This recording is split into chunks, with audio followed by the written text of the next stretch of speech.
Hi, y'all, and welcome to the recap for day 7 of the Donna Adelson trial. The defense is finally here. We are hearing for the first time what Donna Adelson's defense is. We are seeing her put on her evidence. So far, a lot of witnesses, not a lot of ground has gotten covered. We have not really gotten to the spot where we are seeing huge inroads being made by the defense. We ended early for the day because they run through all the witnesses. That's my assumption is why they did it. Tomorrow, there are more witnesses. It's really a pretty large number of witnesses for a defense. So let's quickly recap what's happened, and you can see what you think. Thus far, I would say they haven't gotten too far with the case. We started off with something very typical. The defense moved for acquittal. That's normal at the end of the state's case. The defense will make the argument that the state has not put on enough evidence to support convicting the defendant. It's usually done and it's usually denied, and that's exactly what happened here. The defense argued our client was not directly involved in the murder. Sigfredo killed Dan Markel. Lewis drove the car. Katie Medban was solicited. Luis Rivera had said the lady hired them. Even if you assume that, that's Wendi. That's not my client. So that doesn't count for us. And Wendi was the one who said that she could only leave if something happened to Dan Markel. It was Wendi who used the name Adelson for the grandchildren. They were pretty generous with throwing Wendi under the bus and throwing Charlie under the bus and separating Donna from the rest of the crowd in this argument that they made to the judge. They talked about the fact that it was Charlie who looked into hiring a hitman or made the joke about it, and not Donna. And of course, there was also testimony he really had looked into hiring a hitman. Jeffrey Lacoste said Wendi said that. But Donna was not aware of that. They said, it's not Donna. If you're going to blame somebody, you're going to blame Charlie, not Donna. That wasn't Donna. Donna may have done some things after the murder, they said, maybe not reporting it. Maybe there were things like telling her son Rob not to talk to the police. But at no point did she say anything or do anything before the murder. That's the argument being made by the defense. And the grandma motion, they argued, was really to prevent Donna from spending time with her kids in contravention of the right of first refusal that Dan had. What that means is Dan had the right, if Wendi was going to be going somewhere, was going to hire a babysitter, instead of hiring a babysitter or even getting Donna to be the babysitter, first give Dan Markel the chance to get some more time with his kids. And so he wasn't, according to the defense, saying, I don't want Donna to have unsupervised visitation. He was saying just, I want to have the first right and Donna comes second to me. The confession that Patricia Bird talked about, Patricia Bird was one of the inmates with Donna Adelson, and she came to court on Friday and told us that Donna Adelson confessed the murder of Dan Markel, had been part of it, but that she was really not the one involved in the planning. She just was truly involved in it. The defense made the argument that really all Donna had done was confess to writing checks to Katie Medban. She hadn't confessed to the whole deal. The judge and the prosecution pointed out she really went back to her original story on redirect when the prosecution got up and asked her. So really, Patricia Bird did ultimately stick to her story about what Donna Adelson had said. Harvey's birthday gift was a constant theme throughout this trial. Was the birthday gift that Dan Markel was going to be killed?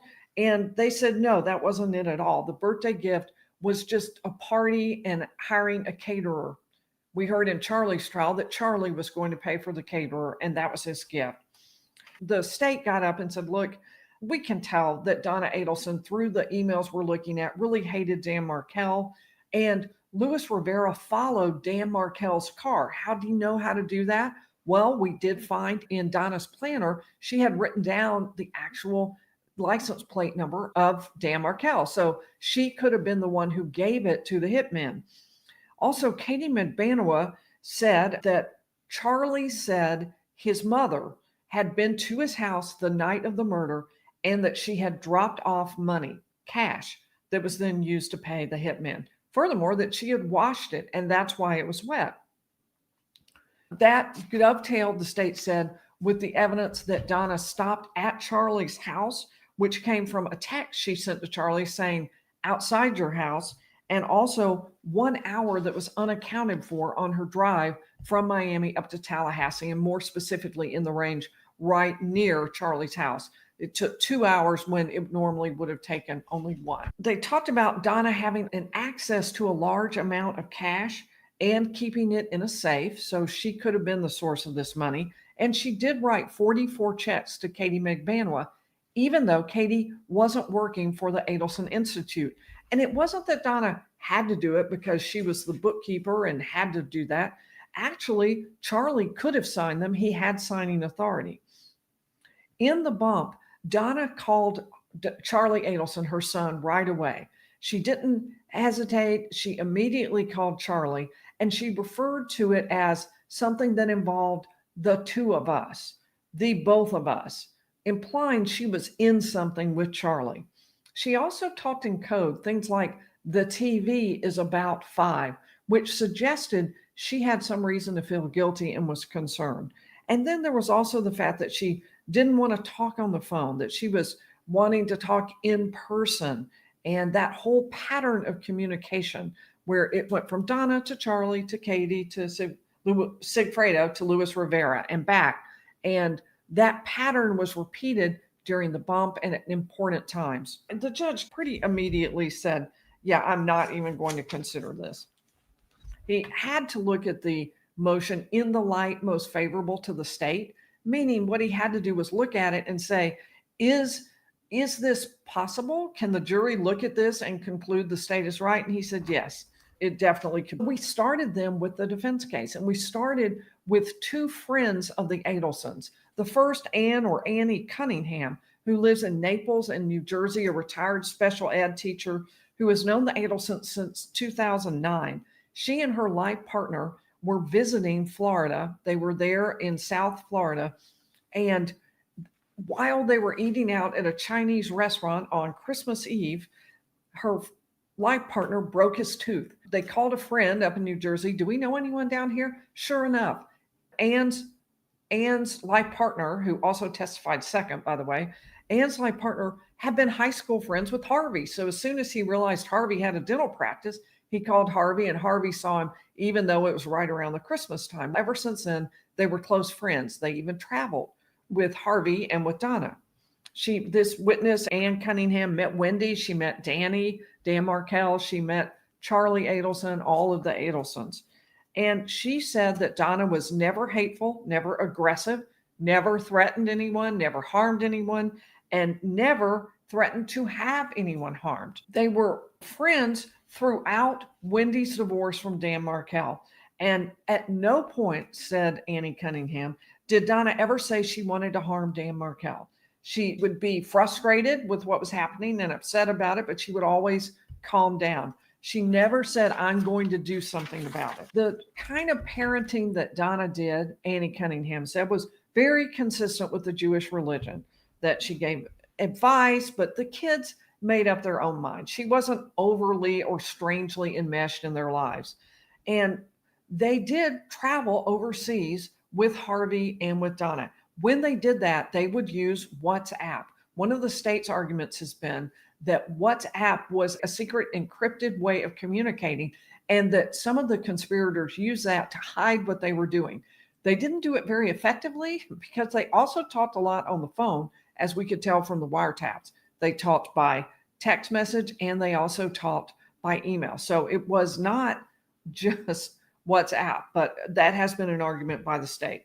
There's a lot of controversy around this first witness, Annie Cunningham, which you'll hear in just on the night of the morning when Dan Markel was shot in his own driveway in the garage. Donna called her hysterical, or did she? You'll hear about that in just a minute. But Donna called Annie Cunningham just hysterical. She was crying. She was very upset. It appeared Donna had just learned what had happened to Dan Markel. It was the evening by now. Danny had been shot, and now Donna Adelson and Harvey Adelson were going up to Tallahassee to support Wendi and the boys as they dealt with the fact that Dan had just been shot and was not expected to make it. They were very worried, said Annie Cunningham, about the danger to Wendi, the danger to the boys. Donna was concerned if Dan Markel was shot, maybe they were in danger too. And she was also concerned about Dan Markel. Would he be okay? What would happen to him? So she spoke not just while Donna was going up to Tallahassee, but also after Donna was already in Tallahassee. And Donna was still upset when she talked to her.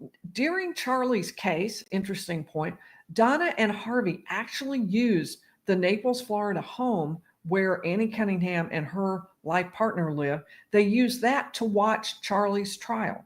Now, Annie said she didn't really watch Charlie's case. She watched some at the end, but she kind of tried to stay away from it.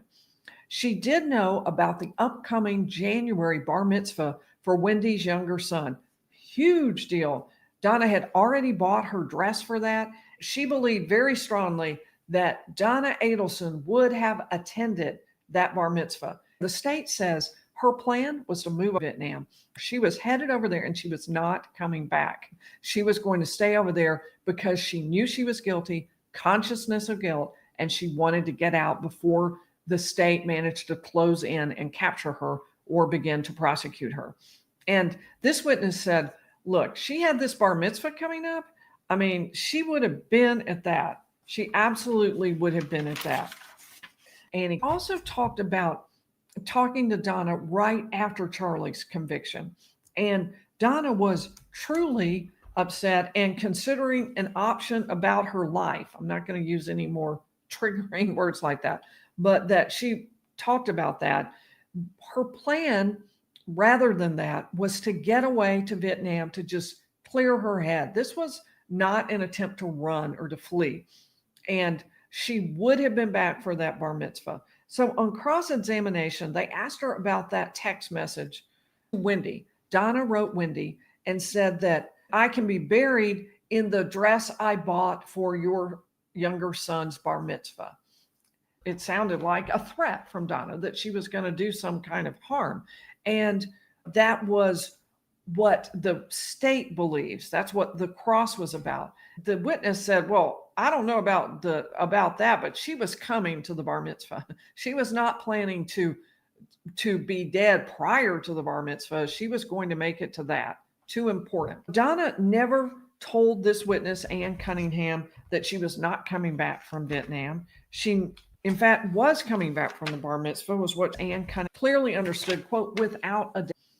And he said that Donna talked to her about Dan Markel. She didn't call him names. One time, Donna had mentioned that comment she made to Wendi, that Wendi should tell Dan Markel they were going to convert the kids to Christianity. Of course, they're Jewish, so that would be very unacceptable to Dan Markel as well as to his family. Donna mentioned that and she said, I said that and that was so foolish of me. She told Annie Cunningham that. Donna also told Annie Cunningham, that she was being extorted. The families took a trip to Japan together. This would be Ann Cunningham, her life partner, as well as Donna and Harvey. They all went to Japan together, and Donna told her that she was being extorted. I felt like there should have been a lot more details about that brought out, and there were not. What we got was just, well, so she knew who killed Dan Markel? And the witness said, I don't really know. She had to make payments to somebody. And the prosecution really tried to drill down hard. So she had to make payments to the people who killed Dan Markel, yet she never turned them in, but it just never came out that clearly. The witness did say she knew Charlie was being extorted by Katie. She did not remember exactly when she learned that. Annie said she disagreed with the verdict finding Charlie Adelson guilty, and she wrote in a text message, I know you are all innocent, not just Donna, all of you. She believed Charlie was innocent as well. As far as that one-way ticket Donna had purchased to Vietnam, she said she had no idea how long they would stay. She did not remember Donna Adelson complaining about Wendi not calling her through this period. She didn't recall specifically Harvey being on the floor crying like a baby, and Wendi hasn't even called, a statement that Donna said something along those lines. She didn't remember that. So on redirect, they went slightly more into the extortion, but not really. I wanted to know exactly what had been said, but of course, she couldn't say anything more because it would have been hearsay. It just seemed important. So the extortion was Charlie was being extorted, but on redirect, she said Donna did not say she personally was being extorted, but she did say Charlie was. That would support Charlie's theory of the case. He said he was being extorted and that he shared that with his mother. The next witness, Ron Gutterson, was the life partner of Annie Cunningham, and he went to high school with Harvey. So he is the one who broke his tooth on Christmas, or Christmas Eve, I should say, eating Chinese food. He said that the reason Donna and Harvey went to their house in Naples to watch Charlie's trial was that they were being pestered by bloggers and reporters, and they needed a quiet, private place to do that. When the verdict came back and Charlie was found guilty, Harvey was off the wall, he kept saying, devastated. He was very devastated by what had happened. So they were going to travel to clear their heads. It was going to be temporary. They were going to leave in November of 2023. It was the week after Charlie had been convicted. And they were going to be coming back in January or February for the youngest grandchild's bar mitzvah. The rental property business that Harvey ran was actually turned over to this witness, to Ron Gutterson. And that was something that the prosecution is going to ask about in cross-examination. But for now, what we heard in the direct was that the rental property business that Harvey ran, Ron was going to step in and manage things. All that meant, he said, was the handyman was given the number for Ron Gutterson in case there was a problem. He could call Ron and have somebody to talk to about it. He said that's what friends do. They help each other out. But this is just a temporary thing. The cross-examination is, well, you said that the Adelsons would come back, would never miss the bar mitzvah under normal circumstances. But, having a warrant out for your arrest, that's not a normal circumstance, right? In other words, if a warrant was out for Donna's arrest, then there might be a reason she would stay away. And he admitted you'd have to think twice about coming back. But he also pointed out that it was his understanding there was not a warrant out for her arrest at the time, which is correct. That was done in the afternoon and served on her as she was in the airport. So she had no knowledge of it prior to that moment. He did recall her saying that Wendi was not responding. And that was one of the reasons that she said, I may need your help. I may need some help because Wendi isn't helping and there are things I have to get done. She said, quote, Ron may have some work to do. That's what Donna said. And he said all that meant was moral support and help with those rentals. It didn't mean anything more than that. We then heard from Kelsey Guay, a senior digital forensics engineer. She went through the call detail records of Donna and of Charlie. It took a fair amount of time to get to this, but there were just a very few points that she made. The first was that the state, through Sergeant Corbett, had said that there was this huge number of communications between Sergeant Corbett, no, he's the one testifying, between Donna and Charlie, talked all the time. The 417 communications he had found, she said, well, that's not right because I counted and there were 383.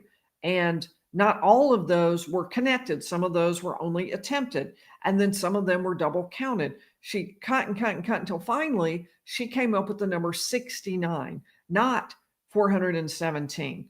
And so she believed there had been mistakes in the way the state had calculated it. It's still 69 calls, but she thought it was fewer, put it that way.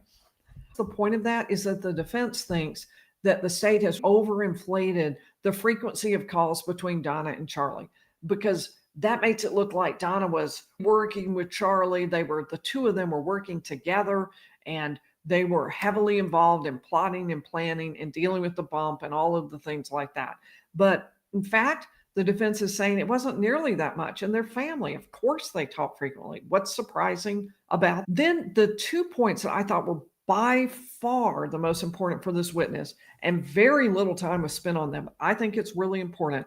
This witness says that Donna's cell phone never connected to any tower that could support Charlie's house. Why does that matter? Because the state believes that Donna was on her way to Tallahassee to be with Wendi and the boys right after Dan Markel's murder.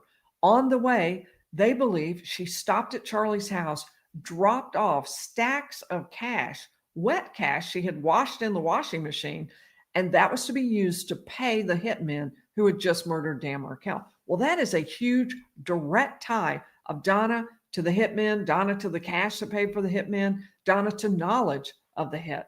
All of it, very direct connection of her. So what this witness is saying is Donna's cell never connected to a tower that would support Charlie's house. The point, she couldn't have been at Charlie's house. She couldn't have dropped off the cash. That could never have happened. Next point she made was that Donna and Charlie were never connected to the same tower that night. Thus, they weren't in the house forking over cash, giving it to Charlie. That didn't happen either. Instead, Donna never went to Charlie's house. Why exactly it took a whole extra hour to go that distance wasn't clear, but the cell phones show, this is a defense argument, that Donna was not at Charlie's home the night of Dan Markel's murder, so she could not have dropped off the cash.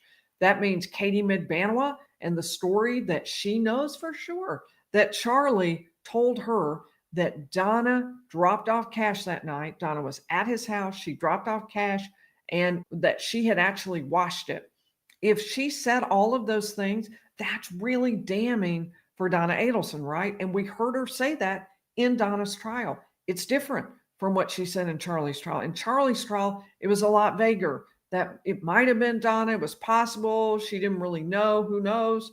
But the bottom line was the cash was wet, it had molded a little. That's the part she knew. The part she didn't know was Donna. Now in this trial, she knew a lot more. So the defense is trying to knock out that critical piece of testimony for the state.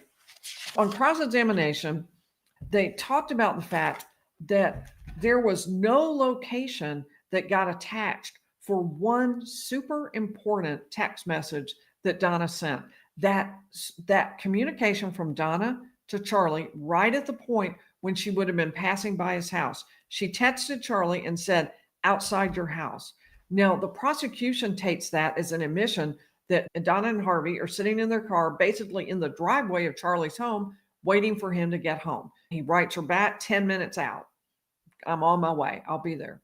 And so they are waiting for him. And that particular text message that didn't have a location attached. My understanding was the witness was saying none of the text messages would have a location attached. But that means that Donna's phone would have been on at that period in time. And it was right there in the driveway. They believe that text message is proof. The state does. They think the message, coupled with the fact that she could have been there, means she was really present sitting in the driveway.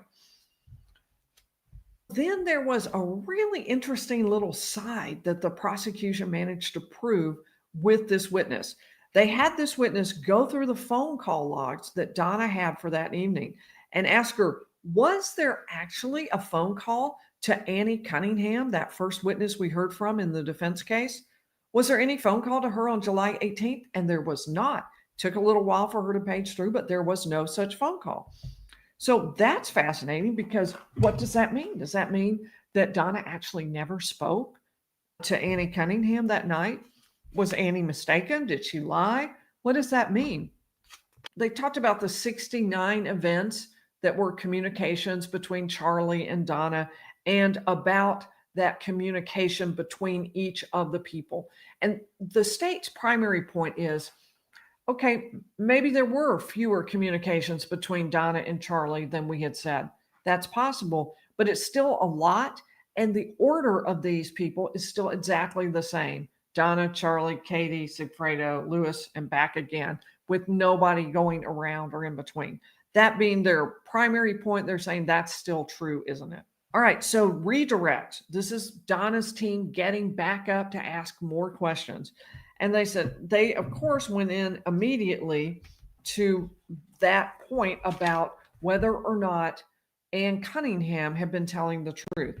This witness explained what she's looking at is a call log detail record that comes from the main carriers. It's not going to include anything that's on WhatsApp. It's not going to show email. It's not going to show FaceTime audio. what it's going to show is phone calls made through the carriers. Anything that was just FaceTime audio or WhatsApp, that all gets lumped into something different, a data session, something different from the phone call log. So anything that uses data is going to be categorized separately. Donna Adelson was engaged in data sessions on that evening. In other words, she could have been making the phone call to Ann Richardson by WhatsApp. She could have been doing it by another app, which I think they said was, I never could hear it exactly, Viber or Viper. I'm not familiar with it. Maybe she was communicating with Ann, but they were using WhatsApp. They then allowed an extra little cross-examination because we found out that Ann Cunningham was going to come back and give a little more testimony. But it really didn't amount to anything other than that there had been 3 occasions when Donna had called Annie Cunningham and she'd used the phone. So why, the state asked, would she suddenly make a point of using WhatsApp? What's the reason for that? At lunchtime, I asked y'all for some of your answers to polls, and these were super interesting. I wanted to know, first of all, what you think. Do you believe that Donna went to Charlie's house the night of Dan Markel's murder? Or do you believe that outside your house meant driving by on the expressway? That's what Charlie's team argued in his trial. Overwhelmingly, 88% of you believe that Donna went to Charlie's house the night of Dan Markel's murder. Then I asked the question, did the first 2 witnesses help Donna? That was Ann Cunningham, Ron, I've forgotten his last name, who was her life partner. Did that help? And only 3% of you thought it helped a lot. 13% thought it helped somewhat. 17% said sort of. And 64% of you thought, no, not really. So the next question I asked you, and then we'll get to the afternoon and what happened in the afternoon, was, do you believe that Donna Adelson was leaving the U.S. for good when she bought that one-way ticket for Vietnam? Was she planning to come back? And I said, this is going to be separate. I'm going to ask you a separate question in just a minute. I'm going to ask you the question, was she going to come back at least for a visit for the bar mitzvah for Wendi's youngest son? But the overall question is, was she leaving the U.S. for good? Was she moving? And 89% of you thought that, yes, she was moving. So then the question, was Donna Adelson coming back for the bar mitzvah? 86% of you thought she was not going to do that. She was gone for good. Only 13 point something percent of you thought yes. And then the final question I asked you was, do you think Donna will testify? And this was much closer, still not too close. 60% of you said no, Donna is not going to testify. 39% of you said yes, she is going to testify. That could well be tomorrow. That may be on the list. That may be what's going to happen tomorrow. So we then hit the afternoon, and Annie Cunningham came back. Bless her heart. Apparently she was on her way to the airport, and they pulled her back in to testify again. What they were worried about was that testimony she had about Donna calling her the night of Dan Markel's murder. And is it going to look like she lied about that? Is it going to look like she maybe was mistaken about the time? They just got her to say, yeah, we often used WhatsApp or Viber. We used that when we were communicating. We had traveled overseas together, so we kind of gotten used to using that. So that was basically her testimony. On cross-examination, they went through the fact that Donna at least sometimes called her on a regular phone line, and she did it right around this time. On June 23rd and July 20th and July 21st, she called her on a regular phone line. And then suddenly on July 18th, she calls her on WhatsApp. Why, suggests the state. So overall, they made a pretty huge deal about this witness, even bringing her back. I didn't feel like it was hugely helpful to Donna's team. Yes, she said that Donna was upset about the death of Dan Markel, but I don't think that's necessarily going to take the case all that far, because the jury is also seeing Donna cry during the first testimony here. The question is not whether she was upset, but whether she's acting about whether she's upset. If she could act here, she could act when she was talking to somebody on the night of the murder. I think the real question is going to be, does the jury believe Donna Adelson? Do they believe she's putting on an act because she actually was involved in the murder? So the next witness was Richard Chagrin, who met the Adelsons 37, 38 years ago. They had been friends for many years in a gourmet club where they would meet for dinner at each other's houses every 2 to 3 months. They took a number of vacations with them. Now, the day after Charlie was convicted, Donna was distraught. Harvey was in shock. So he and his wife went over to Donna's house. Now, they are the ones in the background. We can hear a little bit when we covered that jail call between Donna and Charlie, the infamous one where the call drops. Charlie is gone, but Donna thinks they're still on the phone. So she's talking to other people in the room while the call is being recorded. Even if it's not a call anymore, in the sense that she's talking to Charlie, there's a recording of what she said to the other people in the room. Richard is one of those people. He said that he was helping them with their visa to be able to go to Vietnam. He had traveled more than they had some knowledge about this. And Harvey and he, not Donna, Harvey and he made the plane reservations. And he advised them to do the one-way trip because I think he said the round trip was a fraction more than buying 2 one-way tickets. And he thought that the round trip would be cheaper if they bought it in Vietnam and were taking it back as opposed to the other direction. They wanted to get a little more out of him about the visa. The visa was a 90-day visa, and it could have been a 30-day. Why then, the prosecution would want to know, did they want a longer visa? And also, one of the things that the defense wanted to get in was that it was a multi-entry. So if they did go back to the bar mitzvah, they could go back to Vietnam during that 90-day period. But it was Harvey who booked the flight. And this witness was very clear that they had consulted with their attorney, and Donna and Harvey's attorney had said, there's no restriction on your traveling. There's no problem with your leaving the country and going to Vietnam. He described Donna as a very involved with her kids. He called her a typical Jewish mother, very involved with her kids. When it came to her grandkids, she was more involved because of the fact that the kids didn't have their father anymore, as well as Wendi was raising them by herself and working. So she was a more than typical Jewish grandmother, he said. He insisted she would not have missed that bar mitzvah for the world. Now, on cross-examination, they asked about why he was there. He was there for his computer savvy, apparently, because he could help them with figuring out this stuff on the computer. And they tried to suggest, and now suddenly you're saying you were also suggesting the one-way flight. I don't know that he really answered it, but the implication was just, I was there to help any way I could. And if that was a way I could help, I was glad to do it. He was asked about the typical Jewish grandmother statement. And this was a real zinger. On cross, the prosecution asked him, would a typical Jewish grandmother suggest dressing grandchildren up as Nazi soldiers? And he was like, no, I don't think they would do that. And of course, that is something Donna wrote in an email to Wendi. She was suggesting that Wendi make various outrageous suggestions to Dan in hopes they could persuade him to let the children move down to South Florida. So the next witness, Tarana Khan, is a federal defender in the public defender's office in Georgia, but was in Tallahassee before that.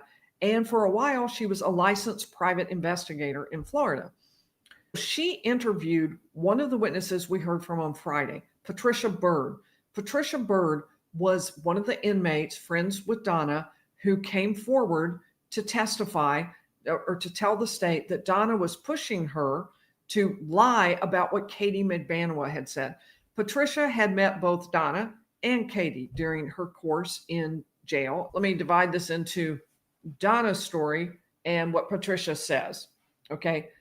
Donna says that Katie Medbanwa admitted to these inmates, Patricia Bird and another inmate, Drina Bernhardt, admitted to them that, yeah, she and her friends had done this extortion on Charlie, and they had done the murder. They were extorting Charlie because they knew he and his family had a lot of money, and they were in it for the money. That's what Donna says Patricia Bird told her.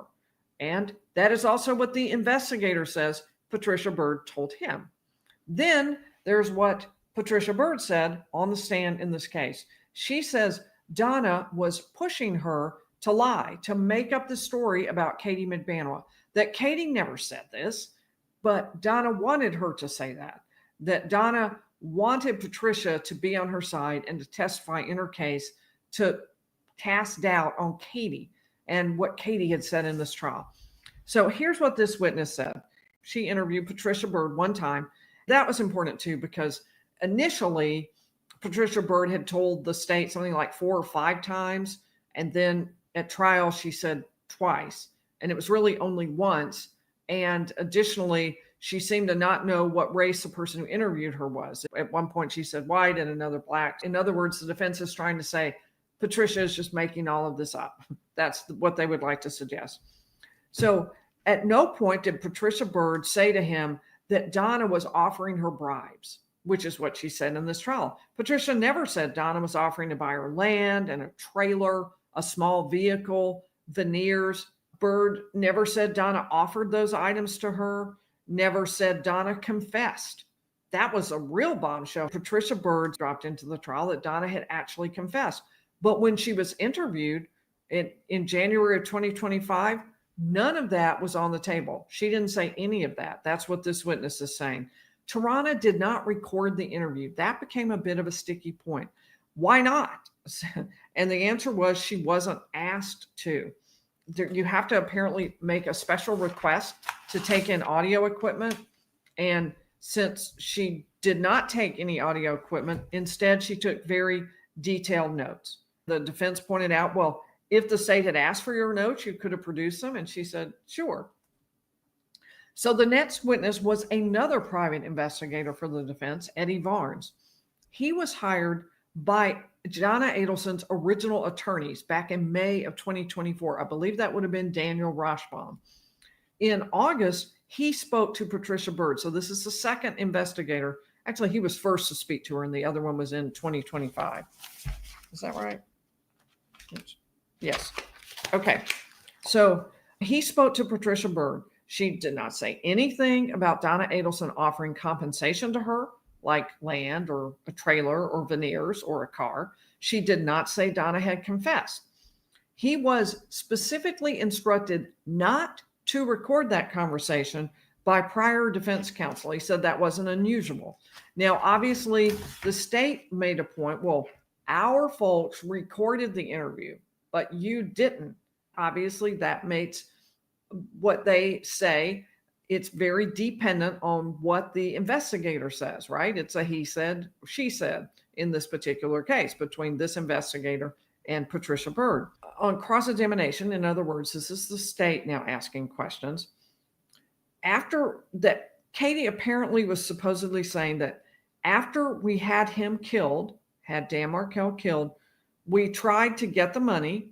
We knew they had the money because they had offered the man $1 million. That's a reference to the fact that the Adelsons wanted to offer Dan Markel $1 million. According to Wendi Adelson, she never actually made the offer, but she was being asked by her parents to do this because it would be a way to compensate Dan Markel for moving down to Miami from Tallahassee. He could fly back and forth. That way the kids could live in South Florida near Wendy's parents, but Dan wouldn't be inconvenienced. He would be able to afford the flight with the money that they were giving him. According to Wendi, it never happened, but it was under consideration. According to what his notes showed, Katie said, after we had him killed, we tried to get the money. And Patricia said, that's crazy as hell. That's extortion. The prosecution said, so she used the word extortion? And he said, yes, that's what she said.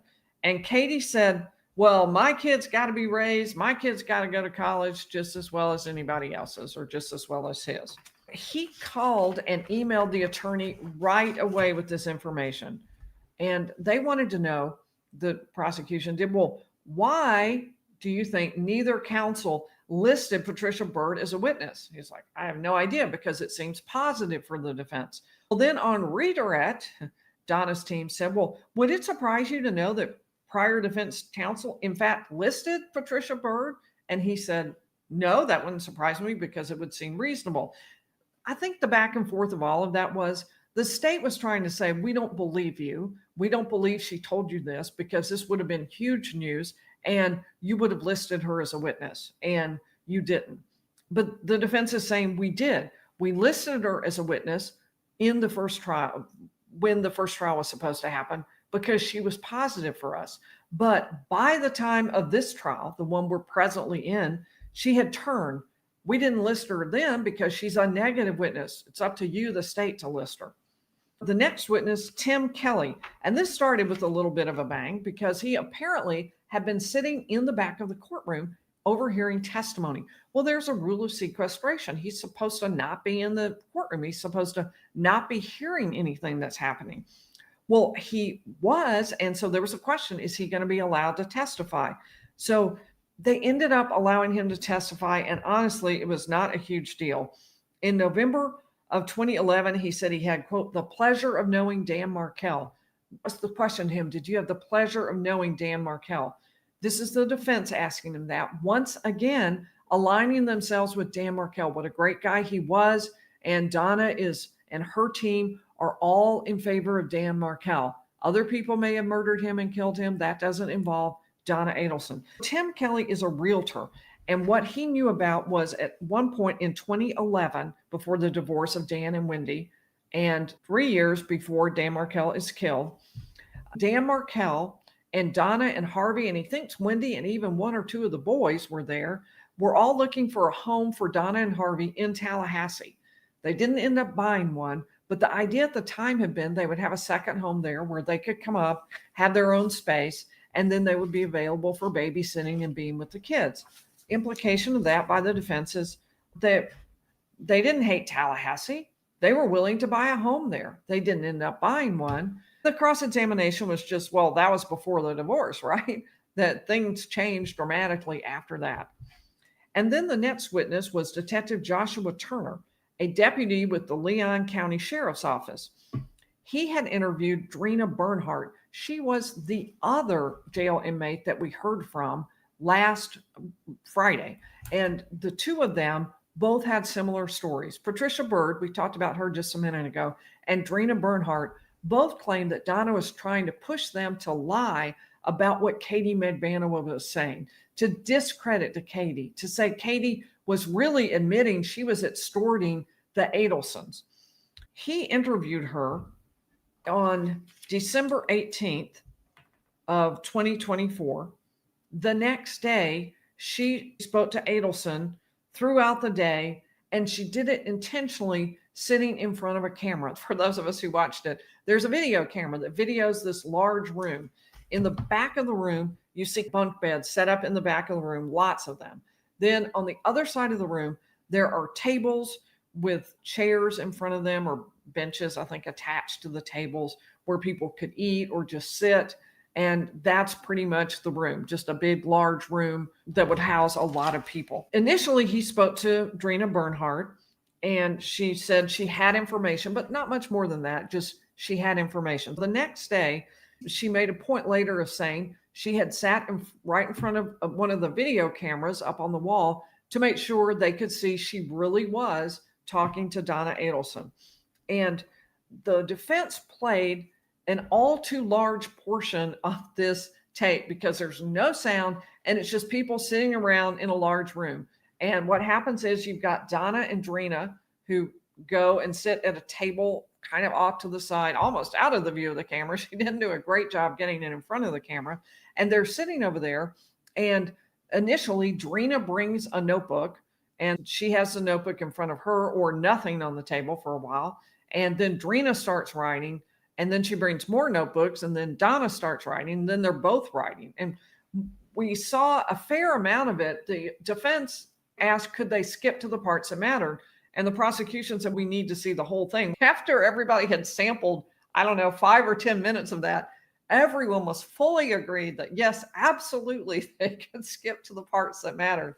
And from then on, that was permitted. So Drina brought a couple of notes to the table. One of them was a hot pink one that we saw yesterday. That was one she gave to Donna that Donna wrote in. But Drina herself was writing in 2 other notebooks. The defense seems to believe and asked on cross when they had Drina on the stand. Weren't you the one telling Donna what to write? And she's like, no, it was the other way around.